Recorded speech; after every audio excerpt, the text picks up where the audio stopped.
நீங்க நினைச்சு கூட பார்க்கல. அப்பா, இந்த வீட்டு மேலேயும் நிலத்து மேலேயும் நீங்க கடன் வாங்கி வச்சிருக்கீங்க, சரியா இல்லையா? அந்த கடன் வாங்கி கிட்டத்தட்ட 5 வருஷம் ஆக போகுதாமா. இன்ன வரைக்கும் அந்த கடனை நீங்க குடுக்கலன்னு போட்டுருக்குது. நீங்க என்ன 1 மாசத்துல அந்த கடனை குடுக்கலன்னா அப்புறம் இந்த வீடு நிலம் எல்லாமே அவங்களுக்கு சொந்தம் போட்டுருக்காங்க. எல்லாம் என்ன மன்னிச்சிருக்க. அந்த லெட்டர் எழுதி இருக்கிறது எல்லாமே உண்மைதான். நான் உங்களோட படிப்பு செலவுக்கும் அப்புறம் வீட்டு செலவுக்காக தான் கடன் வாங்கினேன். ஆனா இன்ன வரைக்கும் என்னால அடைக்க முடியல. உங்களுக்கு இந்த விஷயம் எல்லாம் தெரியக்கூடாதுன்னு நினைச்சேன். ஆனா எப்படியாச்சும் கடனை கட்டிடலாம்னு நினைச்சேன். ஆனா முடியலையப்பா.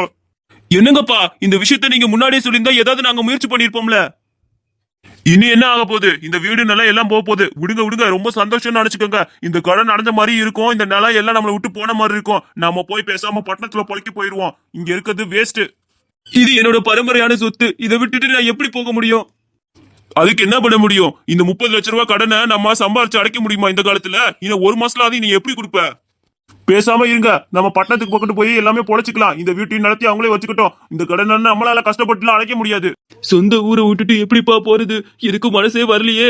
அப்பா, நீ ஒன்னும் கவலைப்படாத. நான் இருக்கிற வரைக்கும் நீங்க யாருமே கவலைப்படக்கூடாது. நான் எப்படியாச்சும் 1 மாசத்துக்குள்ள பணத்தை ரெடி பண்ணி அவங்களோட கடனை அடைச்சிடுறேன். இந்த வீட்டையும் விற்க வேணாம், நிலத்தையும் விற்க வேணாம், எல்லாத்துக்கும் நான் பொறுப்பு. எது விவசாயம் பண்ணி இந்த கடன் எல்லாம் அடைக்க போறியா? எந்த காலத்துல இருக்கேன்னு தெரியுதா உனக்கு? இங்க பாரு, இதெல்லாம் தேவையில்லாத பேச்சு. உன் வயசுக்கு தகுந்த மாதிரி பேசு. உன் வேலை என்னமோ அதை மட்டும் பாரு. அப்பாவோட கடனை எப்படி அடைக்கணும் எனக்கு தெரியும்.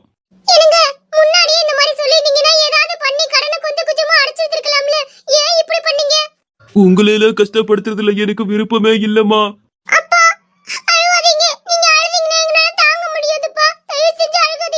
பா, அழுகாத, நான் பாத்துக்கிறேன். எல்லாம் வீட்டுக்குள்ள போங்க. என்ன பண்றதுன்னு தெரியலையே. என் பிள்ளை குட்டி இந்த நிலத்துல எப்படி காப்பாத்த போறேன்னு தெரியல.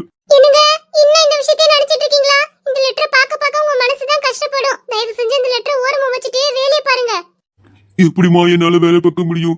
உன்னையும் என் பிள்ளைகளையும் கஷ்டப்படுத்திட்டு இருக்கிறேன். எப்படி என்னால நிம்மதியா இருக்க முடியும்? அவங்க 2 பேரும் ஆம்பளை பையங்க, பொழைச்சுக்குவாங்க. நிலாவோட கல்யாணத்தை நம்ம எப்படி நடத்த போறோம்? ஏற்கனவே 30 லட்சம் ரூபாய் கடன் வேற இருக்கு. நமக்குன்னு கடவுள் எங்கிட்டாவது ஒரு படி போடாம இருக்க போறாரு. விடுங்க. என்ன 2 பேரும் ரொம்ப சந்தோஷமா இருக்கீங்க போல. புருஷனும் பொண்டாட்டிக்கு எப்பவும் ரொமான்ஸ் தான். உனக்கு என்னமா வேணும்? இப்ப என்னத்துக்கு தேவையில்லாத வந்து பேசிட்டு இருக்க? ஐயா, சொன்னமே வெக்கத்தை பாரு. ஐயோ, நாங்க எதுவும் பார்க்க மாட்டோம். இப்போ உனக்கு என்ன வேணும் சொல்லு. எம்மா, நான் என்ன கேட்டு வர போறேன்? சோறு இருந்தாமட்டு கொடுங்க. பிள்ளைல பட்னியில கிடக்குது. நானே ஒண்ணு கால இருந்து வடிக்கலமா. பழைய சோறு தான் கிடக்குது பாத்துக்க. அதான் நீக்கு புளிஞ்சு வச்சு தயிரோட போடலான்னு இருக்கிறேன். பரவாயில்ல, பழைய சோத்து கொடுங்க, நான் அட்ஜஸ்ட் பண்ணிக்குவேன். ஏன் நான் நேத்து இருந்து எதுவுமே செய்யலன்னு சொல்லிக்கிட்டு இருக்கிறேன். இப்ப அதோட தான் போட போறீங்க. அந்த சோத்தை நீ கேட்டு நான் எடுத்து சாப்பிடுறது. நீங்க எல்லாம் பெரிய இடம், குசுக்கா கிசுக்கான்னு அதை இதுன்னு செஞ்சு சாப்பிடுவீங்க. அந்த பழைய சோத்தை கொண்டா 4 உருண்டை வாயில விட்டு போதல்ல. குடுக்கா அன்னை வத்தியா எப்படி நல்லா தின்னு தின்னு பெருத்து போய் கிடக்குதுன்னு. அன்னை முகத்துல பூரிப்பா இருக்குது பாத்துக்க. பணம் பணம் விளையாடுது இல்ல. இன்னே எத்தனை இடத்துல வட்டிக்கு ஃபைனான்ஸ்க்குலாம் பணம் விட்டுருக்கீங்க? ஏ போமா மக, நானே கடுப்புல இருக்கிறேன். என்னைய போட்டுட்டு உயிரை வாக்கிட்டு இருக்கல. அடேங்கப்பா, நான் என்னத்தை கேட்டு விட்டேன்? இருந்தாலும் இப்படி கோவப்பட திரும்பி உட்காந்துருக்கிறியா? சரி, ஏதானோ அந்த வேலையை முடிச்சுட்டு போவேதா. ஏக்கா, ஏதா மோர் இருந்தா கொடு. இல்ல விளையாடுகிட்டு இருக்கிறியா? நானே கடுப்புல இருக்கிறேன். சோறு கூட அதுக்கு உயிர் எடுத்துட்டு இருக்க. போ போய் உழைச்சு சம்பாரிப்பா. கிளவி அசிங்கப்படுத்தி போச்சு பத்தியா. இதுக்கு மேல 1 நிமிஷம் இருந்தா நமக்கு அவ்வளவுதான் செருப்படி. முதல்ல கிளம்பிடுவோம். வந்துட்டா காலையில சோறு இருண்டு. அம்மா அப்பா, நான் கோயிலுக்கு போயிட்டு வரேன். போய் நல்லா வேண்டிட்டு வரேன். நம்மளோட பிரச்சனை எல்லாம் சீக்கிரம் சரியாயிடும். சரிமா நிலா, நீ பாத்து போயிட்டு வா. நிலா, நடந்து போகும்போது கொஞ்சம் பார்த்து போமா. அந்த சைடு பொறுக்கி பசங்க எல்லாம் இது உட்கார்ந்து இருக்க போறாங்க. என்ன கவனமா போயிட்டு வரணும். சரிம்மா, அதெல்லாம் நான் பாத்துக்கிறேன். போயிட்டு வரேன். என்ன பாக்குற? எனக்கு ஒண்ணு விட்டா யார் இருக்கா சொல்லு. என் அம்மாவும் அப்பாவும் இப்படி கஷ்டப்பட்டுட்டு இருக்குது. என்னால பார்க்க முடியல. அவங்க ஒன்னே தான முழுசா நம்பி இருக்காங்க. அவங்களுக்கு இப்படி நீ கஷ்டத்தை கொடுக்கறியே, இது நியாயமா? மனசெல்லாம் ரொம்ப வேதனையா இருக்குது. என் அப்பா படுற கஷ்டத்தை பார்க்கும்போது எப்படி அப்பா 1 மாசத்துல இந்த கடனை கொடுக்க போறாருன்னு தெரியல. நீ தான் எதா இருந்தாலும் நல்ல வழி காட்டணும். என்னாச்சுமா, ஏன் இப்படி அழுதுட்டு இருக்கற? அது ஒண்ணு இல்ல, எங்க அப்பாவோட குடும்ப கஷ்டத்தை நினைச்சு நான் அழுதுட்டு இருக்கறேங்க. நீங்க சாமி கும்பிட்டு போங்க.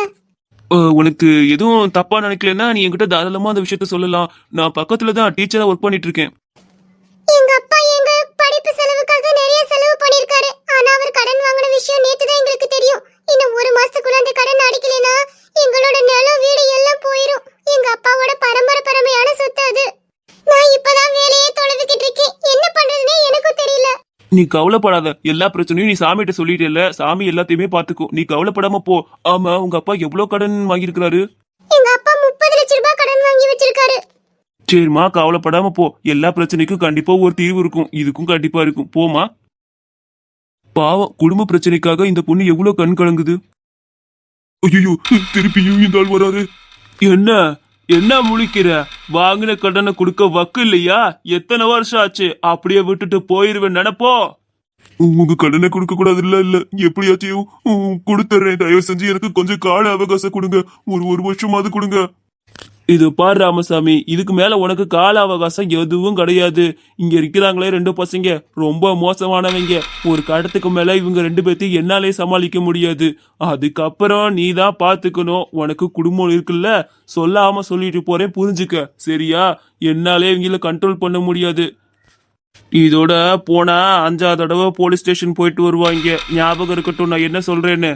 அப்பா நீ ஊன்னு ஒரு வார்த்தை சொல்லு, இந்த கிழமை கதையை இங்கே முடிச்சிடலாம். அதெல்லாம் வேணாம், இன்னும் 1 மாசம் டைம் இருக்குது. அப்போ இவன் கொடுக்கலன்னா அப்புறம் அவனை பாத்துக்கலாம். நீ உன் இஷ்டம் போல பண்ணிக்க என்ன வேணாலும்.